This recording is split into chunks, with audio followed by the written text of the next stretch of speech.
Hello everyone, in this video I'm going to show a step-by-step tutorial on how to add GIF in card.co. So first we're going to go to our browser, then search for card.co. Then once you're here, you guys need to log in. Then after that, you're going to click on the projects you're going to work on. Then once you guys are here, you're going to click on the plus button, then click on image. So as you can see, it supports anything with JPG, PNG, as well as GIF, up to 2 megabytes. So you guys are going to click on upload and choose from your file.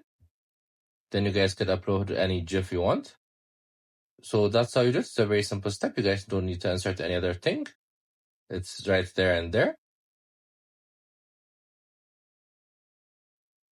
Make sure to also check our other videos as we've been posting daily. I hope you guys like this video. Subscribe for more, like for more, share for more. I hope to see you again. Goodbye.